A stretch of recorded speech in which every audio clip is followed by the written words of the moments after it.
Hello dear students, good morning all of you. मैं सत्यदेव त्रिपाठी आप सभी विद्यार्थियों का एसएसटी क्लासेस में स्वागत करता हूं। मेरे प्यारे विद्यार्थियों, आज मैं क्लास 12 स्टैंडर्ड फिजिक्स का वीडियो बनाने जा रहा हूं, जो यूनिट फर्स्ट स्थिर विद्युत की, जिसके अंतर्गत विद्युत आवेश गुणांक का नियम तथा विद्युत क्षेत्र का अध्ययन करेंगे। इसका कुछ टॉपिक मैं अपलोड कर चुका हूँ, कुछ जो है स्थिर विद्युत का मैं बनाने जा रहा हूँ। शुरू से लास्ट तक देखिएगा, कमेंट करना बिल्कुल मत भूलिएगा, और यदि आप मेरे चैनल पर नया होंगे सब्सक्राइब जरूर करिएगा, जिससे कि आने वाले वीडियो का नोटिफिकेशन आपको जरूर मिले। मेरे प्यारे विद्यार्थियों, मेरा जो टॉपिक है ये है विद्युत की। विद्युत की क्या है? भौतिक विज्ञान की वह शाखा, भौतिक विज्ञान की वह शाखा, जिसमें जिसमें जिसमें आवेशों का अध्ययन किया जाता है,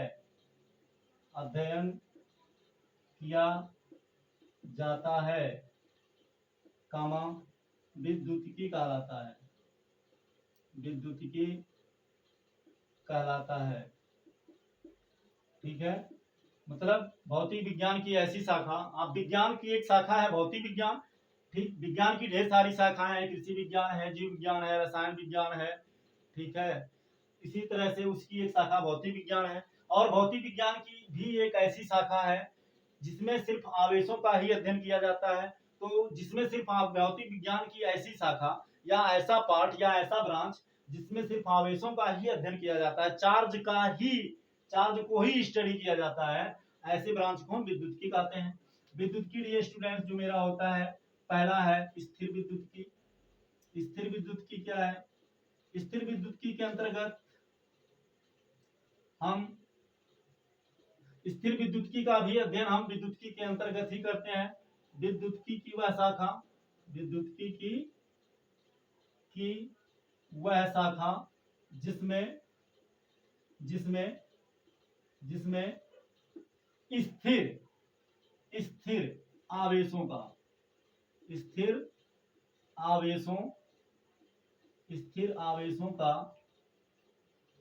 आवेशों का अध्ययन किया जाता है,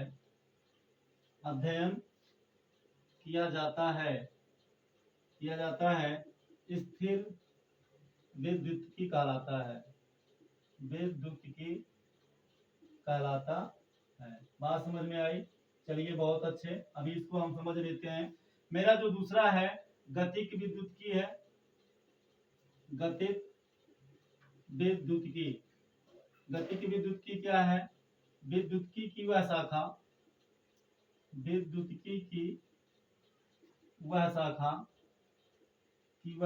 जिसमें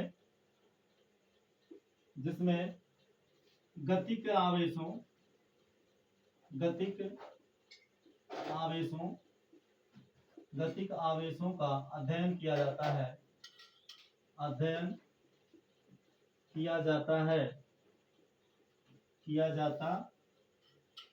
है, कामा गतिक विद्युत की कहलाता है। ठीक है ना, गतिक विद्युत की कहलाता है, गतिक विद्युत की कहलाता है। बात समझ में आई? देखिए, भौतिक विज्ञान की ऐसी शाखा जिसमें आवेशों का अध्ययन करते हैं, सिर्फ चार्ज का स्टडी करते हैं, विद्युत की कहलाता है। स्थिर विद्युत की, तो ये स्टूडेंट्स, स्थिर विद्युत की का मतलब आवेशों का अध्ययन, यानी ऐसी विद्युत की ऐसी शाखा जिसमें स्थिर आवेशों का अध्ययन करते हैं, स्थिर विद्युत की कहलाता है। गतिक विद्युत की, तो गतिक मीन्स गतिज ऊर्जा या गतिमान। अब विद्युत की में किसका अध्ययन? आवेशों का। अर्थात विद्युतिकी की ऐसी शाखा जिसमें गतिक या गतिमान आवेशों का अध्ययन करते हैं, उसे हम गतिक विद्युतिकी कहते हैं। इन सब सारी चीजों पर आवेश कैसे उत्पन्न होते हैं, किस प्रकार से होते हैं, इसका हम अच्छे से आगे हम इसका डिस्कस करेंगे। मेरा नेक्स्ट जो टॉपिक है, चलिए फटाफट स्क्रीनशॉट लीजिए। मेरा जो नेक्स्ट टॉपिक है, देखिए, स्थिर आवेश को आप ऐसे समझ सकते हैं, जैसे मान लीजिए आपने बाल को कंघी किया तो क्या हुआ, आपके कंघी पर आपका कंघी आवेशित हो गया, और वो आवेश उस कंघी पर क्या हो जाएगा? स्थिर हो जाता है। जिसके कारण वह छोटे छोटे तिनके या कागज के टुकड़े को अपनी ओर आकर्षित कर लेता है। तो इस तरह से हम कह सकते हैं उस कंघी पे आवेश स्थिर है। अब गतिक या गतिमान आवेश क्या है? जब किसी एटम से या किसी, मान लीजिए कोई मेटल, हमने मेटल आइटम ले लिया, जैसे मान लीजिए आयरन हो गया, कापर हो गया, जिंक हो गया, तो क्या होता है उसके आउटर सेल के जो ऑर्बिटल के जो इलेक्ट्रॉन होते हैं एनर्जी पाते हैं, तुरंत ऑर्बिटल छोड़ के निकल जाते हैं। तो वहां आवेश, इलेक्ट्रॉन मींस आवेश, आवेश क्या हो गया? गतिमान हो गया। तो उसका स्टडी क्या हो जाएगा? गतिक विद्युतिकी के अंतर्गत हो जाएगा। और जो कंघी पे आवेश बाल में रगड़ने के कारण उत्पन्न होगा वो स्थिर विद्युतिकी में होगा, क्योंकि वह आवेश घर्षण के कारण उत्पन्न हुआ और उस कंघी पे जाके आवेशित हो जाएगा और वो स्थिर रहेगा, तो हमारा जाएगा स्थिर विद्युतिकी। इसके बाद में डियर स्टूडेंट्स आ गया आवेश। आवेश के प्रकार, आवेश के प्रकार, आवेश, आवेश दो प्रकार के होते हैं। ठीक, आवेश दो प्रकार के होते हैं। इसका वीडियो आवेश का हम अपलोड कर चुके हैं। इसके पहले वाले में आप देख सकते हैं आवेश का मैंने डिफिनेशन भी लिखवाया है। किसी पदार्थ का वह गुण जिसके कारण उस पदार्थ में विद्युत तथा चुंबकीय प्रभाव उत्पन्न हो जाते हैं, या जिस गुण के कारण किसी पदार्थ में विद्युत तथा चुंबकीय प्रभाव उत्पन्न हो जाते हैं, उसी गुण को हम क्या बोलते हैं? आवेश बोलते हैं। आवेश दो प्रकार के होते हैं। नंबर फर्स्ट है धन आवेश। धन आवेश जिसको हम बोलते हैं positive charge. Positive charge. Positive charge क्या है डियर स्टूडेंट्स? पॉजिटिव चार्ज कब उत्पन्न होगा? जब इलेक्ट्रॉन की कमी होगी। तो यहां हम लिखेंगे इलेक्ट्रॉन की कमी के कारण, इलेक्ट्रॉन किसी, यहां लिखिए किसी परमाणु में या किसी पदार्थ में, किसी पदार्थ में इलेक्ट्रॉन के कमी के कारण, इलेक्ट्रॉन के कमी के कारण उत्पन्न आवेश धन आवेश कहलाता है। धन आवेश कहलाता है। बात समझ में आई? यदि किसी पदार्थ में इलेक्ट्रॉन की कमी हो रही है तो उस पर जो आवेश उत्पन्न होगा वो धन आवेश कहलाएगा। जैसे मान लीजिए सपोज करिए हमने ले लिया सोडियम, तो सोडियम का परमाणु क्रमांक 11 होता है। तो डियर स्टूडेंट्स आप जानते हैं, आप ये पढ़ते आए हैं, every element wants to stability nearest inert gas. प्रत्येक परमाणु अपने निकटतम अक्रिय गैस के समान अस्थायी संरचना को प्राप्त करना चाहता है, जिसके लिए वह इलेक्ट्रॉन या तो डोनेट करता है, मतलब निकाल करके स्टेबल होता है, या तो इलेक्ट्रॉन को एक्सेप्ट करके स्टेबल होता है। तो डियर स्टूडेंट्स मेरा जो सोडियम है 11, ये किसके किसके बीच में है? He10 और Ar18 के बीच में है। इसके समान बनने के लिए इसे एक इलेक्ट्रॉन निकालना होगा और इसके समान बनने के लिए इसे 7 इलेक्ट्रॉन लेना होगा। जब 7 इलेक्ट्रॉन लेगा तब 18 होगा, एक इलेक्ट्रॉन निकालेगा तो 10 हो जाएगा। तो डियर स्टूडेंट्स नियरेस्ट मतलब नजदीक। चलो मान लेते हैं कि यह इसके समान है, इसके समान बनेगा। चलो मान लेते हैं, आप यही पढ़ते हैं, मान लेते हैं चलो इसके समान बनेगा। तो जब ये 7 इलेक्ट्रॉन ले लेगा तो 7 इलेक्ट्रॉन की एनर्जी कहां से आएगी? अब आप जानते हैं जब इलेक्ट्रॉन ऑर्बिटल में मूव करता है, जब इलेक्ट्रॉन ऑर्बिटल में मूव करता है तो उसमें क्वांटा होती है जिसे एनर्जी या ऊर्जा कहते हैं, बंडल या पैकेटों के रूप में होती है जिसे क्वांटा कहते हैं। तो जब 7 इलेक्ट्रॉन अधिक हो जाएगा तो उसका एनर्जी कहां से आएगी? अर्थात 7 इलेक्ट्रॉन नहीं ले सकता, 7 इलेक्ट्रॉन नहीं ले सकता। क्यों? क्योंकि 7 इलेक्ट्रॉनों की एनर्जी कहां से आएगी एटम में? ठीक है ना।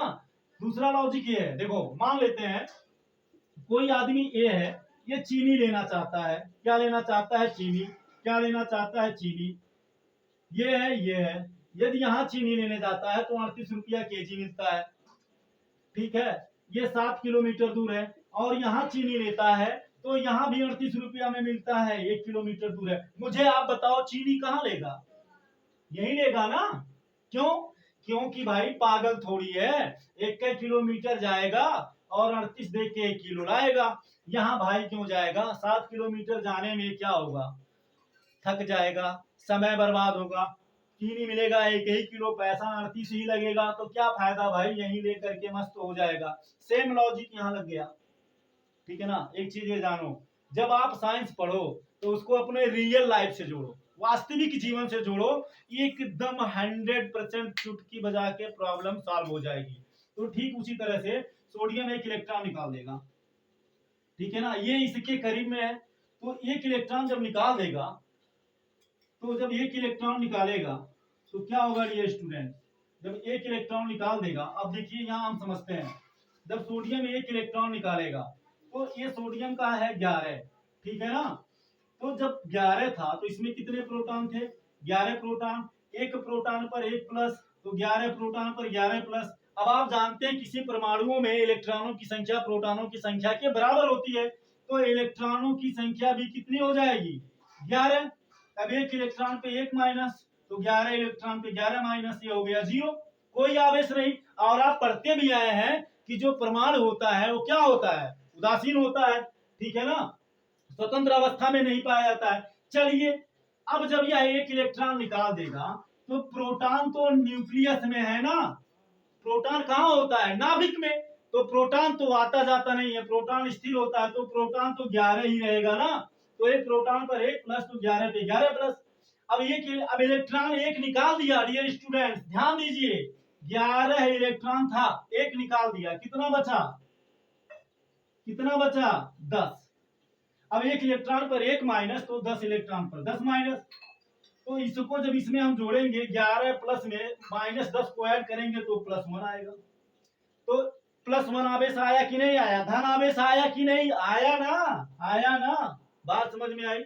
तो वही हम लिखे हैं, यहाँ लिखा है किसी पदार्थ में इलेक्ट्रॉन के कमी के कारण, तो यहाँ इलेक्ट्रॉन की कमी हो रही है और इसके कारण कौन सा आवेश उत्पन्न हुआ, धन आवेश, तो यही यहाँ लिखे हैं किसी पदार्थ में इलेक्ट्रॉन के कमी के कारण उत्पन्न आवेश को हम धन आवेश कहते हैं। क्लियर। चलिए, मेरा जो नेक्स्ट टॉपिक है ऋण आवेश। क्या है, ऋण आवेश। तो डियर स्टूडेंट्स, ऋण आवेश का परिभाषा हमारा होगा इलेक्ट्रॉन के अधिकता के कारण उत्पन्न आवेश ऋण आवेश कहलाता है। ऋण आवेश, ऋण आवेश, ठीक, ऋण आवेश क्या है, इसको बोलते हैं निगेटिव चार्ज। क्या बोलते हैं, negative charge. Okay, negative charge. Negative charge क्या है, इलेक्ट्रॉन किसी पदार्थ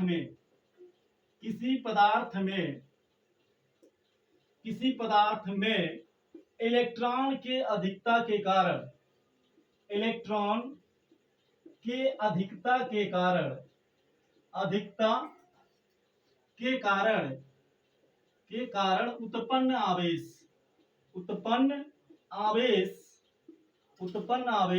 ऋण आवेश कहलाता है।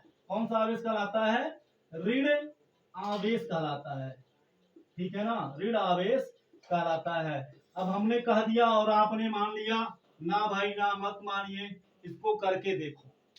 कह रहा है अगर किसी पदार्थ में इलेक्ट्रॉन बढ़ गया, अधिकता मीन्स बढ़ जाना, कोई पदार्थ है अगर उसमें इलेक्ट्रॉन बढ़ रहा है तो उस पर ऋण आवेश हो जाएगा।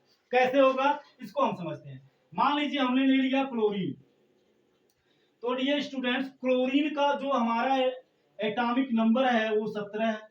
अब आप जानते हैं किसी परमाणु का एटॉमिक नंबर परमाणु के नाभिक में उपस्थित प्रोटॉन के संख्या या नाभिक में उपस्थित पॉजिटिव चार्ज के बराबर होता है। तो क्लोरीन में 17 प्रोटॉन होते हैं, तो ठीक है ना, तो ये हो गया 17। अब ये भी आप जानते हैं कि प्रत्येक तत्व अपने निकटतम अक्रिय गैस के समान अस्थायी संरचना को प्राप्त करना चाहता है। तो ये किन गैसों के बीच में है, अक्रिय गैस। तो जो मेरे अक्रिय गैस हैं, इनर्ट गैस हैं, नोबल गैस हैं, ये है नियम 10 हो गया, ये है आर्गन 17 हो गया, 18 हो गया। अब देखो, अगर यह इसके समान बनना चाहता है तो 7 ठू निकालना पड़ेगा, क्या, इलेक्ट्रॉन। अगर इसके समान बनना चाहता है तो क्या करना पड़ेगा, एक इलेक्ट्रॉन लेगा, 17 1 18। अब समझिए, मान लेते हैं कि यह नियान के समान बनेगा, तो डियर स्टूडेंट्स, नियान के समान बनने के लिए 7 इलेक्ट्रॉन निकालना पड़ेगा। ध्यान रहे, कितना इलेक्ट्रॉन निकालना पड़ेगा, 7 इलेक्ट्रॉन। अरे मेरे भाई, 7 इलेक्ट्रॉन निकालने में बड़ा टाइम लगेगा, बड़ा एनर्जी लगेगी। देखो कैसे लगेगा, एक इसमें 2 इलेक्ट्रॉन, इसमें 1 2 3 4 5 6 7 8, 8 2 10, इसमें 1 2 3 4 5 6 7। देखो समझो बात अच्छे से, ये इलेक्ट्रॉन ऑर्बिटल को कब छोड़ेंगे। अब आप जानते हैं यहाँ नाभिक में प्रोटॉन है, ये मेरा इलेक्ट्रॉन है। प्रोटॉनों और इलेक्ट्रॉनों के बीच प्लस माइनस होता है, उनके बीच स्थिर विद्युत आकर्षण बल लगता है। तो ये आकर्षण बल लगता है, तो ये इलेक्ट्रॉन बाहर स्वतः नहीं जाएंगे, इनको एनर्जी देनी पड़ेगी यार, एनर्जी देना पड़ेगा। और जब ये एनर्जी पाएंगे पुच्छ से निकलेंगे, पुच्छ से निकलेंगे, पुच्छ से निकलेंगे। अरे भाई कितना एनर्जी देंगे आप, कितना एनर्जी देंगे, क्योंकि ये स्थिर विद्युत आकर्षण बल से बधे हुए हैं, ज्यादा एनर्जी देना पड़ेगा। सपोज करो आपने उतना एनर्जी दे दिया, मान लेते हैं आप उतना एनर्जी दे दिए, 7 इलेक्ट्रॉन निकाल दिए। अब देखो तो यहां प्रोटॉन बचेगा आपका 17, तो 17 प्लस होगा ना, होगा या नहीं होगा। माइनस कितना होगा, सिर्फ 10 होगा। तो इस प्लस 17 को माइनस 10 बैलेंस कैसे करेगा, तो ये बैलेंस नहीं होंगे, जिसके कारण से ये कल्पना गलत है, ठीक है ना। अब यदि यह एक इलेक्ट्रॉन ले लेता है तो 18 हो जाएंगे, कितने हो जाएंगे 18, बात समझ में आई। और जब 18 हो जाएंगे तो क्या होगा, आर्गन के समान स्थायी हो जाएगा। यहां अब एक लॉजिक लगा देते हैं, अगर आदमी इधर आता है तो यहां भी चीनी 38 रुपया किलो, कई किलोमीटर चलेगा, 7 किलोमीटर। अगर यहां जाता है तब भी चीनी 38 रुपया किलो, 38 रुपया किलो, 38 रुपया किलो, कई किलोमीटर जाएगा, 1 किलोमीटर। आप इस आदमी का छोड़ो, अपना बताओ आप चीनी कहां लेंगे। यदि यहां लेंगे तो 1 किलोमीटर जाएंगे और 38 रुपया देंगे, 1 किलो पाएंगे। अगर आप यहां लेंगे तो 7 किलोमीटर जाना पड़ेगा, 38 रुपया ही देना पड़ेगा, 1 किलो चीनी मिलेगा। तो कौन सा, हमको तो नहीं लगता आप बहुरहा है, आप भी समझदार हैं, स्टूडेंट हैं, बात समझ में आ रही है। तो इस वजह से आप भी यही लेंगे ना, क्योंकि ये नजदीक है, चीनी तो 1 ही किलो मिलने वाला है। तो यदि इसके समान बनेगा तब भी स्टेबल होगा, इसके समान बनेगा तब भी स्टेबल होगा। इसके समान बनने के लिए बहुत मेहनत करना पड़ेगा, और हम ये जानते हैं हर कोई ये चाहता है, हर कोई ये चाहता है कि काम कम करना पड़े और हमारा प्रॉफिट ज्यादा हो। हर कोई यही चाहता है कि कम लागत लगाएं, ज्यादा प्रॉफिट मिले, कम काम करें, ज्यादा फायदा मिले, बस वही काम है। स्टेबिलिटी चाहिए, तो स्टेबिलिटी के लिए वैज्ञानिक तर्क के अनुसार, लॉजिक के अनुसार ये सही है। बात समझ में आई। तो देखो जब इसमें 17 इलेक्ट्रॉन थे तो प्रोटॉन भी 17 थे। आप जानते हैं प्रोटॉन नाभिक में होता है। जब इसमें से क्या हुआ, जब एक इलेक्ट्रॉन को ले लिया तो सीएल हो गया 18, 2888, स्टेबल लाइक दिस आर्गन। बात समझ में आई। आर्गन के तरह ये क्या हो गया, स्टेबल हो गया, अस्थाई हो गया। इसके अंतिम कोष में 8 इलेक्ट्रॉन हो गए, अस्थाई हो गया। तो अब जब एक इलेक्ट्रॉन को ले लिया, ये इलेक्ट्रॉन ना लिया, उसके पहले इलेक्ट्रॉन 17 थे, एक इलेक्ट्रॉन पर 1 माइनस तो 17 माइनस, 17 इलेक्ट्रॉन 17 माइनस, एक प्रोटॉन पर 1 प्लस तो 17 प्रोटॉन पर 17 प्लस, हमने जोड़ दिया, 0 आ गया, यानी परमाणु उदासीन होता है। चलो भाई सही भी है, उदासीन हो गया, कोई आप 0 आया मतलब कोई आवेश नहीं। जब एक इलेक्ट्रॉन ले लिया मेरे भाई तो 17 तो था और 1 ले लिया, कितना हो गया 18। एक इलेक्ट्रॉन पर 1 माइनस तो 18 इलेक्ट्रॉन पर 18 माइनस, एक प्रोटॉन पर 1 प्लस तो प्रोटॉन तो वही रहेगा, नाभिक में होता है, वो निकलता नहीं है, तो ये हो गया हमारा प्लस 17। अब माइनस 18 में प्लस 17 को ऐड करेंगे तो -1 आएगा यार। तो क्लोरीन पे क्या आ गया, -1 आ गया। बात समझ में आई, बिल्कुल समझ में आया। तो देखिए क्लोरीन पे कौन सा चार्ज आ गया, -1। Cl -1 मीन्स क्या समझते हो, Cl पर चार्ज -1 को आप क्या समझते हो, इसका मतलब हुआ इसमें 18 इलेक्ट्रॉन है। और यदि आप सिर्फ Cl लिखते हो तो इसमें कितने इलेक्ट्रॉन होंगे, 17। और अगर Cl इनवर्स 1 लिखते हो तो इसमें कितने इलेक्ट्रॉन होंगे, 18। इलेक्ट्रॉन जब बढ़ा तो माइनस चार्ज आ गया, बस वही यहां हमने लिखा है। किसी पदार्थ में इलेक्ट्रॉन की अधिकता के कारण जो आवेश उत्पन्न होगा उसे हम क्या कहेंगे, ऋण आवेश कहेंगे। बात समझ में आई? चलिए फटाफट स्क्रीनशॉट लीजिए, ठीक है। चलिए उसके बाद में हम देख लेते हैं विद्युत आवेश के गुण, ठीक है ना। विद्युत आवेश के जो गुण हैं इसको हम पहले देख लेते हैं। देखिए डियर स्टूडेंट्स, पहला जो गुण है, पहला गुण ये है कि समान आवेश, पहला गुण विद्युत आवेश के गुण, विद्युत आवेश के गुण। बात समझ में आई? Property of electric charge, properties of electric charge, विद्युत आवेश के गुण। तो डियर स्टूडेंट्स, इसका पहला गुण ये है समान, समान आवेश जिसको बोलते हैं सजातीय, समान आवेश जिसको बोलते हैं सजातीय। समान आवेश परस्पर प्रतिकर्षित करते हैं, परस्पर प्रतिकर्षित करते हैं। प्रतिकर्षित मीन्स बूझ रहे हैं, बूझ रहे हैं, अरे खूब बूझ रहे हैं, बचपन में खूब देखे होंगे। चुंबक को ऐसे सटाते हैं तो चुंबक सटता नहीं है, इसको इधर ले जाते हैं, ऐसे इधर ले जाते हैं तो ये इसे इधर ढकेलता है, इसको इधर ले जाते हैं तो इसे इधर ढकेलता है, लेकिन जब इसी को हम घुमा देते हैं तो चिपक जाते हैं। तो एक चुंबक को चलाने पर दूसरा चुंबक चिपकने के बजाय वो भी चलने लगे उसी डायरेक्शन में जिस डायरेक्शन में इस चुंबक को हम चला रहे हैं, तो उसे बोलते हैं प्रतिकर्षण। अब यदि दोनों प्लस है, जैसे मान लो ये प्लस है, ये प्लस है, तो ये इसको इधर धक्का देगा, ये इसको इधर धक्का देगा। बात समझ में आई? यही हो गया प्रतिकर्षण। एक दूसरे को पुश करेंगे, एक दूसरे को क्या करेंगे, पुश करेंगे। दूसरा गुण देखिए, गुण नंबर दूसरा विजातीय। विजातीय माने विपरीत, विपरीत या विजातीय, विपरीत आवेश, विपरीत आवेश परस्पर आकर्षित करते हैं। विपरीत आवेश परस्पर क्या करते हैं, एक दूसरे को आकर्षित करते हैं। प्यारे विद्यार्थियों, एक दूसरे को अपनी ओर आकर्षित करते हैं। आकर्षित करने का मतलब खींचना, अपनी ओर आकर्षित करते हैं। बात समझ में आई? अभी समझ में आएगी। आकर्षित करते हैं, ठीक है ना। जैसे मान लो ये प्लस है, ये माइनस है, इसको ये खींचेगा अपनी ओर, इसको ये खींचेगा अपनी ओर, क्या होगा, चिपक जाएंगे। लास्ट में रिजल्ट क्या होगा, ऐसे ये चिपक जाएंगे। बात समझ में आई? चलिए कोई बात नहीं, आगे बढ़ते हैं।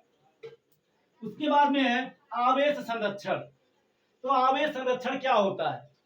आवेश संरक्षण का मतलब होता है कि आवेश ना तो उत्पन्न होता है ना तो नष्ट होता है, ठीक है ना। आवेश ना तो उत्पन्न होता ना तो नष्ट होता है, आवेश संरक्षित होता है।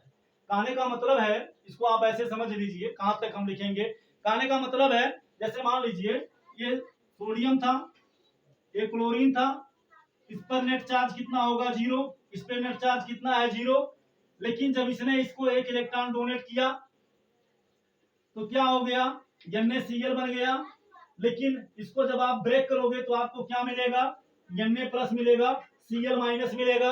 तो इस पर +1 हो गया, प्लस इस पे -1 हो गया, +1 -1 बराबर 0। देखिए पहले भी 0 था, पहले भी 0 था मेरे भाई, जब सोडियम क्लोरीन अलग अलग थे।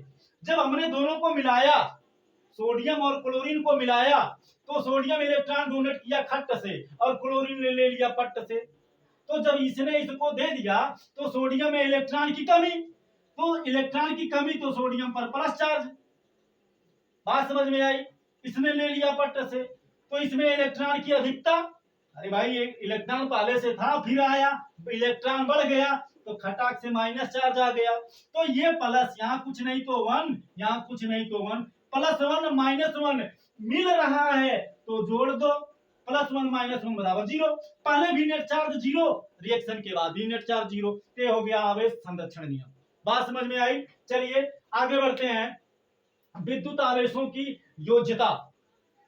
डियर स्टूडेंट्स, किसी भी बॉडी में, किसी भी बॉडी में यदि n निकाय है, n निकायों से मिलकर के कोई बॉडी या कोई पिंड बना है और उनमें आवेश अलग अलग हैं, तो उनका टोटल जो आवेश होगा उनके आवेशों के योग के बराबर होगा। जैसे मान लेते हैं, सपोज करके ये कोई बॉडी है, इसमें मान लेते हैं कुल जो टोटल चार्ज है Q1 है, प्लस Q1 चार्ज से बना है, प्लस Q2 चार्ज से बना है, प्लस Q3 चार्ज से बना है, माइनस Q4 चार्ज से बना है, ठीक, माइनस Q5 चार्ज से बना है, माइनस Q6 चार्ज से बना है। तो नेट चार्ज कितना होगा, तो इसको हम जोड़ देंगे, plus Q1 plus Q2 plus Q3 plus फिर हो जाएगा ब्रैकेट में माइनस Q4 प्लस ब्रैकेट में माइनस Q5 प्लस ब्रैकेट में माइनस Q6।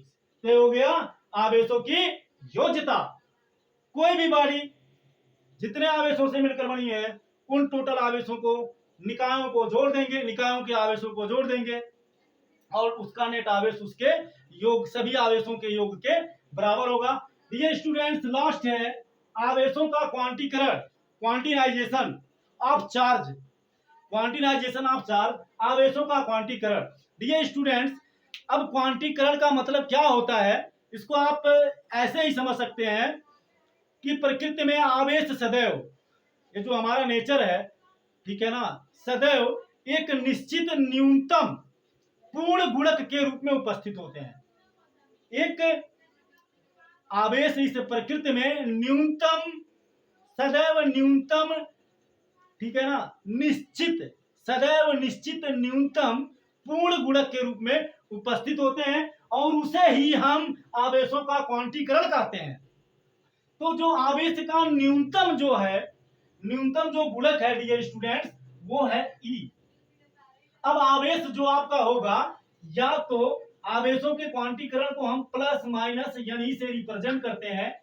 n का मतलब होता है 1 2 3 4 5 6 7, इस तरह से 8 9 10 11 12 डॉट डॉट, ठीक है ना। कहने का मतलब या तो 1E होगा, या तो 2E होगा, या तो 3E होगा, या तो 4E होगा, या तो 5E होगा, या तो 6E होगा, या इसी तरह से -1E होगा, -2E होगा, -3E होगा, -4E डॉट डॉट, इस तरह से होगा। यानी अंक जो होगा E के पहले वो पूर्ण संख्या होगी। यदि 1.5E है तो ये गलत है, ये गलत है, क्योंकि आवेश का न्यूनतम पूर्ण गुणक E है और वो NE के बराबर होता है, जहां n इज ए इंटीजर, जहां n एक पूर्णांक है, जिसके जगह पे मतलब जो नंबर होगी वो प्लस भी हो सकता है या माइनस भी हो सकता है। तो आई होप आपको वीडियो समझ में आई होगी। आपको कैसा लगा कमेंट जरूर करिएगा। आप लोग जो मुझे अपना प्यार सपोर्ट दे रहे हैं उसके लिए थैंक यू सो मच। जय हिंद, जय भारत।